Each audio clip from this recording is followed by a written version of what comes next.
మనం ఇప్పటి వరకు అనేక దేశాల గురించి తెలుసుకున్నాం. ఇండియా, ఆస్ట్రేలియా, జార్జియా, వియత్నాం మరియు ప్రపంచంలో ఉన్న 7 ఖండాల గురించి తెలుసుకున్నాం. ఈ ప్రపంచం మీద 7 కాంటినెంట్స్ ఉన్నాయి. అసలు మొట్టమొదటిగా ఈ ద్వీపాలు అంటే ఐలాండ్స్ మరియు ఖండాలు అంటే కాంటినెంట్స్ ఏ విధంగా వచ్చాయి, ఇది వరకు వీటి యొక్క అస్తిత్వం ఏ విధంగా ఉండేది అని ఆలోచించారా? మరి ఈ వీడియోలో భారతదేశం జియోగ్రాఫికల్ గా ఏ విధంగా ఫామ్ అయింది, దానికి గల కారణాలు ఏంటో అన్న విషయం గురించి మీకు తెలియని కొన్ని ఆసక్తికరమైన విషయాలు ఈ వీడియోలో తెలుసుకునే ముందు టీటాక్ ఛానల్ ని సబ్స్క్రైబ్ చేయడం మాత్రం మర్చిపోకండి. ఇక విషయంలోకి వెళ్దాం. భారతదేశం ఏ విధంగా ఏర్పడిందో అన్న విషయాన్ని తెలుసుకోవాలంటే మనం ప్రస్తుతం నుంచి 27 కోట్ల సంవత్సరాల వెనక్కి వెళ్ళాలి. ఆ సమయంలో భూమి మొత్తం ఒక భాగంగానే ఉండేది. ఆ సమయంలో ఎటువంటి north America, south America, Asia ఖండం ఏవి ఉండేవి కాదు. కేవలం భూమి అంతా ఒకే భాగంగా ఉండేది. అంటే ఈ భూమి మొత్తం ఒకే ఏరియాలా ఉండేది. మన యొక్క నేటి ఆధునిక శాస్త్రవేత్తలు ఆ కాలం నాటి భూమిలోని ముక్కని పెంజియా అని పేరు పెట్టారు. కానీ కాలానుగుణంగా ఈ భూమి 2 ముక్కలుగా విరిగిపోవడం జరిగింది. సైంటిస్టుల యొక్క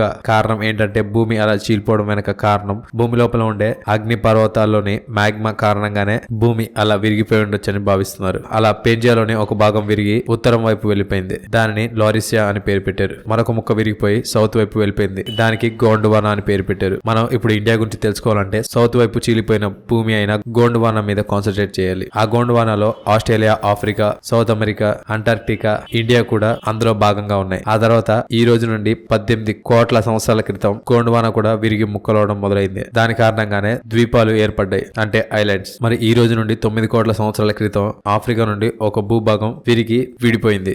అది ఒక దేశం కంటే పెద్దగా ఉంటుంది. ఆ పార్టే ఇప్పుడు మనం ఉంటున్న ఇండియా, పాకిస్తాన్, బంగ్లాదేశ్, నేపాల్, భూటాన్, శ్రీలంక మరియు మడగాస్కర్ వంటి దేశాలు అందులో ఉన్నాయి. దాదాపు 8.8 కోట్ల సంవత్సరాల క్రితం మరి ఆ ముక్కలోనే పెద్ద భాగం మడగాస్కర్ ని విడిచిపెట్టి నార్త్ ఈస్ట్ వైపు మూవ్ అవడం స్టార్ట్ అయింది. మరి ఈ రోజు నుండి కరెక్ట్ గా 4 కోట్ల సంవత్సరాల క్రితం ఆ భాగం వెళ్లి ఏషియా అంటే యురేషియా భూభాగాన్ని వెళ్లి గుద్దుకుంది. అలాగే పైనున్న లోరిసియా సూపర్ కాంటినెంట్ కూడా విరిగి నార్త్ అమెరికా, యూరోప్ వైపు వచ్చాయి. అలా ఇండియా వచ్చి యురేషియన్ ప్లేట్ ని ఢీ కొట్టినప్పుడు ఆ ప్రదేశంలో పర్వతాలు పుట్టుకొచ్చాయి. దాని కారణంగా భారతదేశానికి పర్వతాలు వచ్చాయి. వాటినే మనం ఇప్పుడు హిమాలయాస్ అంటున్నాం. ఈ రోజు నుండి కరెక్ట్ గా 8.8 కోట్ల సంవత్సరాల క్రితం ఇండియన్ ప్లేట్ సంవత్సరానికి 20 సెంటీమీటర్ల డిస్టెన్స్ తో సౌత్ ఈస్ట్ వైపు కదులుతుంది. ఇప్పటికి కూడా భారతదేశం సంవత్సరానికి 3 సెంటీమీటర్ల స్పీడ్ తో యూరేషియన్ ప్లేట్ వైపు వెళ్తుంది. దాని కారణంగా హిమాలయాస్ ప్రతి సంవత్సరం 1 సెంటీమీటర్ పెరుగుతూ వస్తున్నాయి. ఈ విధంగా భారతదేశం ఏర్పడింది. చూశారు కదా భారతదేశం అసలు ఏ విధంగా ఏర్పడింది అన్న విషయం గురించి మీకు తెలియని కొన్ని ఆసక్తికరమైన విషయాలు ఈ వీడియో కనుక మీకు నచ్చినట్లయితే లైక్ చేయండి, షేర్ చేయండి. ఇలాంటి మరికొన్ని ఆసక్తికరమైన విషయాల గురించి తెలుసుకోవాలనుకుంటే టీటాక్ ఛానల్ ని సబ్స్క్రైబ్ చేయడం మాత్రం మర్చిపోకండి. Thank you for watching.